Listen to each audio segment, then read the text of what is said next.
Orcas are sinking boats off the coast of Europe, and we have no idea why. Orcas living off Europe's Iberian coast, in Spain of course, recently struck and sunk a yacht in the Strait of Gibraltar. Scientists suspect that this is the third vessel this subpopulation of killer whales has capsized since May 2020, when a female orca believed to be the originator of this behavior suffered a traumatic encounter with a boat. In the most reported cases, orcas are biting, bending, and breaking off the rudders of sailboats. So how did they learn to imitate this behavior, and why? We asked Dr. Luke Rendell, who researches learning behavior and communication among marine mammals at the University of St. Andrews, why do you think orcas appear to be attacking boats off the Iberian coast? Any answer that I or anyone else really give to this question is speculation. We just don't know enough about killer whale motivations to be certain. The puzzle for biologists is to understand how this behavior developed.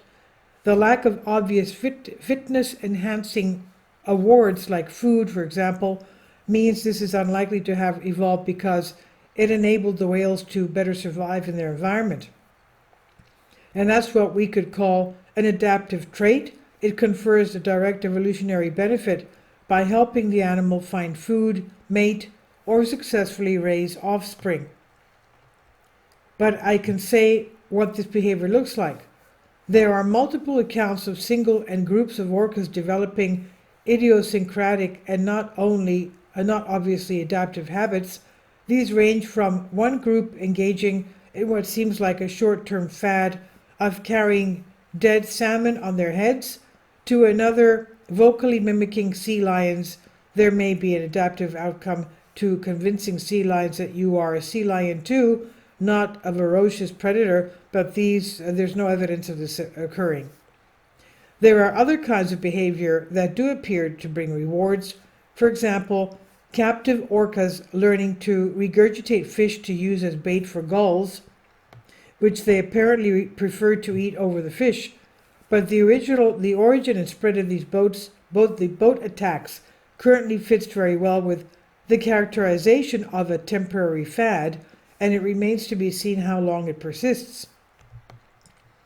If instead there is an adaptive explanation, my hunch is that it has to do with curiosity, sometimes leading to important innovations around food sources, which can then be shared. So how do you suspect this behavior is being transmitted among killer whales in the region? This behavior probably started with individual orcas, but would appear to spread through social learning. We recently published a paper on a similar fad-like behavior in bottlenose dolphins, where we identified the dolphin that promoted a tail-walking behavior it had acquired during a temporary period of captivity. This is pretty similar to the account of an academic journal on the recent yacht sinking, and that a specific individual was identified as a potential source. This orca was prompted to engage in the behavior due to a past trauma, perhaps being stuck by a boat rudder, according to the account. The precise reason is very hard to know for sure, but we do know the behavior has spread through her group, and it's difficult to explain that dynamic without involving some kind of social learning, the spread of information. Is there evidence of killer whales behaving this way in the past?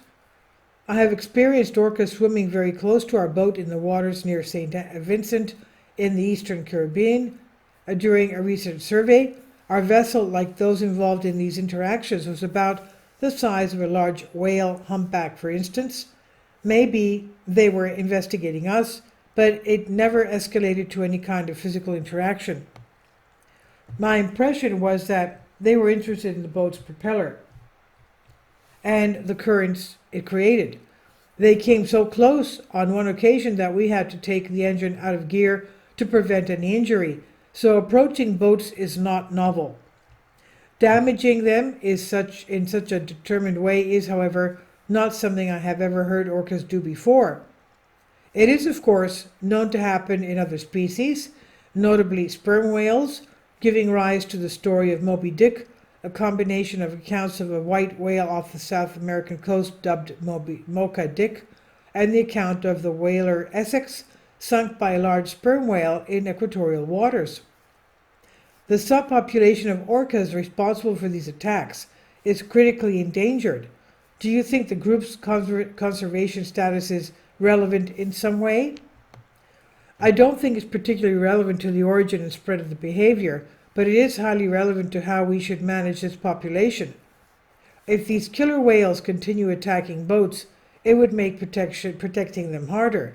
Not only does interaction with revolving propellers increase the risk of injury to these animals, but it also threatens people, from the injuring of crews to the sinking of the vessels, which will create political pressure for something to be done.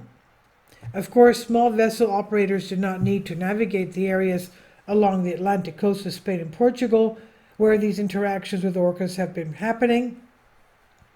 Preventing them from doing so would solve the problem, but for many boat operators and owners, this is their shortest route, while heading offshore makes for riskier passages. A loss of tourism revenue if these vessels stop will add to pressure for the permanent solution. It's possible that some will call for these orcas to be controlled, up to and including having them killed if they continue to threaten human life and livelihoods. This poses significant ethical questions about our relationship with these animals. Should we, as the species that ultimately holds the greatest power, vacate small, vulnerable vessels from the orca's habitat as part of the shifting relationships to the sea, which we know is deteriorating as a result of our actions? Or should we confer on ourselves the right to navigate as we please and control any non-human animal that impede it, up to and including culling them? Historically, the latter view would almost certainly have prevailed, and perhaps it will here, but it is a question which society rather than scientists must answer, and it will be telling which way the relevant authorities ultimately turn. Reports indicate a traumatized victim of a boat collision initiated the behavior. Are notions of solidarity and self-defense among killer whales outlandish? I regard this as a plausible speculation. The authors of the recent paper cast it as one of the number of assumptions about how the behavior might have developed, with generally increasing pressure on their habitat and the idea of natural curiosity as other options. The latter is what I think is most likely. Notions of collective self-defense in Cretaceous aquatic mammals, including whales, dolphins, and porpoises, are far from outlandish. We have accounts of sperm whales rising to each other's defense when orcas attack, for example. Solidarity is a more subjective issue, and we don't have access to the internal mental states of these animals to really understand whether this is going on. I can, however, point to a different Cretacean humpback whale apparently aiding other species, notably seals, that are under attack from orcas. The scientist who led that description of this behavior, Robert Pittman, said he regards it as inadvertent altruism based on a simple rule of thumb. When you hear a killer whale attack, go break it up. And these accounts raise interesting questions about the motivations behind orcas attacking boats that we cannot yet answer. It is not impossible that these orcas perceive their own common aggressor in us, but it is also entirely possible they have no such concept. This is by Luke Rendall, reader in Biology, University of St Andrews of the UK, and this article was from The Conversation here under Creative Commons license on Science Alert. Please leave your comments, and thank you for your support. Please support my Patreon account. The daily posts are 5 videos daily, and they are totally different from what I have on my YouTube channel. Thank you so much for your support and that you find all my content so interesting. You'll find the Patreon account details in the description box below.